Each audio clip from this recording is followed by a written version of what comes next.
ಇಲ್ಲ, ಈಗ ಒಂದು 42 ಜನರನ್ನ ಅರೆಸ್ಟ್ ಮಾಡಿ ಅವ್ರ ಸ್ಟೇಟ್ಮೆಂಟ್ಗಳೆಲ್ಲ ತಗೊಂಡು ಮಾಡಿದ್ದಾರೆ. ಆದರೆ ಹೊರಗಿನಿಂದ ಬಂದಂಥವ್ರದ್ದು ಕೆಲವರು ಓಡೋಗಿದ್ದಾರೆ. ಅದನ್ನ ಈಗ ಏನು CCTV ಫುಟೇಜಲ್ಲಿ ಅದನ್ನೆಲ್ಲ ಕ್ಯಾಪ್ಚರ್ ಮಾಡಿರ್ತಕ್ಕಂಥದ್ದನ್ನ ವೆರಿಫೈ ಮಾಡಿ ಒಂದು ಟೀಮನ್ನು ಆಂಧ್ರ ಪ್ರದೇಶದಕ್ಕೆ, ನೆಲ್ಲೂರು ಆ ಕಡೆ ಆ ಭಾಗಕ್ಕೆಲ್ಲ ಕಳಿಸಿದ್ದಾರೆ. ಅವ್ರನ್ನ ಹುಡುಕಿ ಅವ್ರನ್ನ ಕರ್ಕೊಂಡು ಬರೋದಕ್ಕೆ. ಸೊ ಅದು ನಡೀತಾ ಇದೆ. ಈ ಮಧ್ಯೆ ಅಲ್ಲಿ ಸ್ಥಳೀಯವಾಗಿ ಯಾವ ಕಾರಣಕ್ಕಾಗಿ ಇದಾಯಿತು, ಹಾಗೆ ಯಾರು ಇದನ್ನು ಇನ್ಸ್ಟಿಗೇಟ್ ಮಾಡಿದವರು ಅನ್ನೋದನ್ನು ಸ್ವಲ್ಪ ಡೀಪಾಗಿ ಚೆಕ್ ಮಾಡ್ತಾ ಇದ್ದೀವಿ. ಒಂದು ವೇಳೆ ಯಾರಾದರೂ ಅದನ್ನು ಇನ್ಸ್ಟಿಗೇಟ್ ಮಾಡಿದರೆ, ಬೇರೆ ಬೇರೆ ಕಾರಣದಿಂದ ಏನಾದರೂ ಆಗಿದ್ದರೆ ಅದರ ಪ್ರಕಾರ, ಕಾನೂನು ಪ್ರಕಾರ ಕ್ರಮ ತಗೊಳ್ತೀವಿ. ಈ 42 ಜನರಲ್ಲಿ ಒಬ್ಬೊಬ್ಬರಿಗೆ ವೆರಿಫೈ ಮಾಡಿ ಅವರು ಎಷ್ಟರ ಮಟ್ಟಿಗೆ ಅವರು ಕಾರಣ ಅವರಾಗಿದ್ದಾರೆ ಅಂತ ಹೇಳಿ ಅದನ್ನ ಅವ್ರ ಮೇಲೆ ಕೇಸ್ಗಳನ್ನು ಮಾಡ್ತೇವೆ.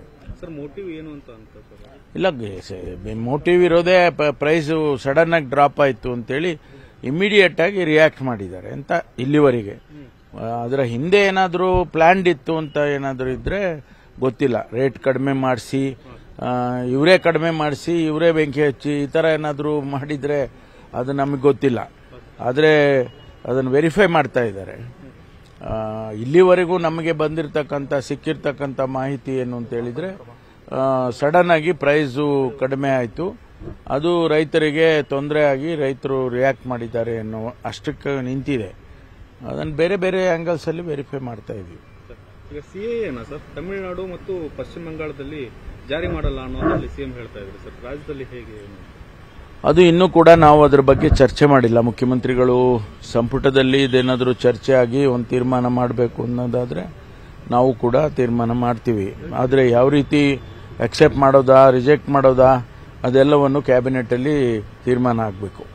ಇಲ್ಲ, ಈಗ ಒಂದು 42 ಜನರನ್ನ ಅರೆಸ್ಟ್ ಮಾಡಿ ಅವ್ರ ಸ್ಟೇಟ್ಮೆಂಟ್ಗಳೆಲ್ಲ ತಗೊಂಡು ಮಾಡಿದ್ದಾರೆ. ಆದರೆ ಹೊರಗಿನಿಂದ ಬಂದಂಥವ್ರದ್ದು ಕೆಲವರು ಓಡೋಗಿದ್ದಾರೆ.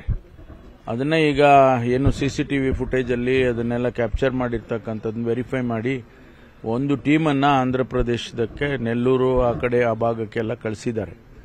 ಅವ್ರನ್ನ ಹುಡುಕಿ ಅವ್ರನ್ನ ಕರ್ಕೊಂಡು ಬರೋದಕ್ಕೆ. ಸೊ ಅದು ನಡೀತಾ ಇದೆ. ಈ ಮಧ್ಯೆ ಅಲ್ಲಿ ಸ್ಥಳೀಯವಾಗಿ ಯಾವ ಕಾರಣಕ್ಕಾಗಿ ಇದಾಯಿತು, ಹಾಗೆ ಯಾರು ಇದನ್ನು ಇನ್ಸ್ಟಿಗೇಟ್ ಮಾಡಿದವರು ಅನ್ನೋದನ್ನು ಸ್ವಲ್ಪ ಡೀಪಾಗಿ ಚೆಕ್ ಮಾಡ್ತಾ ಇದ್ದೀವಿ. ಒಂದು ವೇಳೆ ಯಾರಾದರೂ ಅದನ್ನು ಇನ್ಸ್ಟಿಗೇಟ್ ಮಾಡಿದರೆ, ಬೇರೆ ಬೇರೆ ಕಾರಣದಿಂದ ಏನಾದರೂ ಆಗಿದ್ದರೆ ಅದರ ಪ್ರಕಾರ, ಕಾನೂನು ಪ್ರಕಾರ ಕ್ರಮ ತಗೊಳ್ತೀವಿ. ಈ 42 ಜನರಲ್ಲಿ ಒಬ್ಬೊಬ್ಬರಿಗೆ ವೆರಿಫೈ ಮಾಡಿ ಅವರು ಎಷ್ಟರ ಮಟ್ಟಿಗೆ ಅವರು ಕಾರಣ ಅವರಾಗಿದ್ದಾರೆ ಅಂತ ಹೇಳಿ ಅದನ್ನ ಅವ್ರ ಮೇಲೆ ಕೇಸ್ಗಳನ್ನು ಮಾಡ್ತೇವೆ. ಸರ್, ಮೋಟಿವ್ ಏನು ಅಂತ ಇಲ್ಲ, ಮೋಟಿವ್ ಇರೋದೇ ಪ್ರೈಸ್ ಸಡನ್ ಆಗಿ ಡ್ರಾಪ್ ಆಯಿತು ಅಂತೇಳಿ ಇಮಿಡಿಯೇಟ್ ಆಗಿ ರಿಯಾಕ್ಟ್ ಮಾಡಿದ್ದಾರೆ ಅಂತ ಇಲ್ಲಿವರೆಗೆ. ಅದರ ಹಿಂದೆ ಏನಾದರೂ ಪ್ಲಾನ್ಡ್ ಇತ್ತು ಅಂತ ಏನಾದರೂ ಇದ್ರೆ ಗೊತ್ತಿಲ್ಲ. ರೇಟ್ ಕಡಿಮೆ ಮಾಡಿಸಿ, ಇವರೇ ಕಡಿಮೆ ಮಾಡಿಸಿ, ಇವರೇ ಬೆಂಕಿ ಹಚ್ಚಿ, ಈ ಥರ ಏನಾದರೂ ಮಾಡಿದರೆ ಅದು ನಮಗೆ ಗೊತ್ತಿಲ್ಲ. ಆದರೆ ಅದನ್ನು ವೆರಿಫೈ ಮಾಡ್ತಾ ಇದ್ದಾರೆ.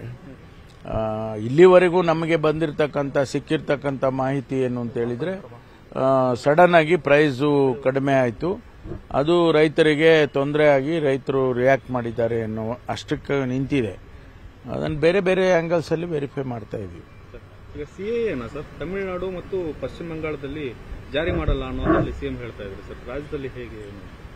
ಅದು ಇನ್ನೂ ಕೂಡ ನಾವು ಅದರ ಬಗ್ಗೆ ಚರ್ಚೆ ಮಾಡಿಲ್ಲ. ಮುಖ್ಯಮಂತ್ರಿಗಳು ಸಂಪುಟದಲ್ಲಿ ಇದೇನಾದರೂ ಚರ್ಚೆ ಆಗಿ ಒಂದು ತೀರ್ಮಾನ ಮಾಡಬೇಕು ಅನ್ನೋದಾದ್ರೆ ನಾವು ಕೂಡ ತೀರ್ಮಾನ ಮಾಡ್ತೀವಿ. ಆದರೆ ಯಾವ ರೀತಿ ಅಕ್ಸೆಪ್ಟ್ ಮಾಡೋದಾ, ರಿಜೆಕ್ಟ್ ಮಾಡೋದಾ, ಅದೆಲ್ಲವನ್ನು ಕ್ಯಾಬಿನೆಟ್ ಅಲ್ಲಿ ತೀರ್ಮಾನ ಆಗಬೇಕು. ಕನ್ನಡಿಗರ ಮೆಚ್ಚಿನ ನಿಮ್ಮ ನ್ಯೂಸ್ 18 ಕನ್ನಡ ಈಗ ವಾಟ್ಸ್ಆಪ್ನಲ್ಲಿಯೂ ಲಭ್ಯ. ಕರ್ನಾಟಕ ಮತ್ತು ದೇಶ ವಿದೇಶದ 360 ಡಿಗ್ರಿ ಸುದ್ದಿ ವಿವರವನ್ನ ನೀವು ನಿಮ್ಮ ಕೈ ಬೆರಳುಗಳಲ್ಲಿಯೇ ಪಡೆಯೋದಿಕ್ಕೆ ಈ QR ಕೋಡ್ ಅನ್ನು ಸ್ಕ್ಯಾನ್ ಮಾಡಿ. ನಮ್ಮ ಚಾನೆಲ್ ಅನ್ನು ಫಾಲೋ ಮಾಡಿ, ನೋಟಿಫಿಕೇಶನ್ ಆನ್ ಮಾಡಿ.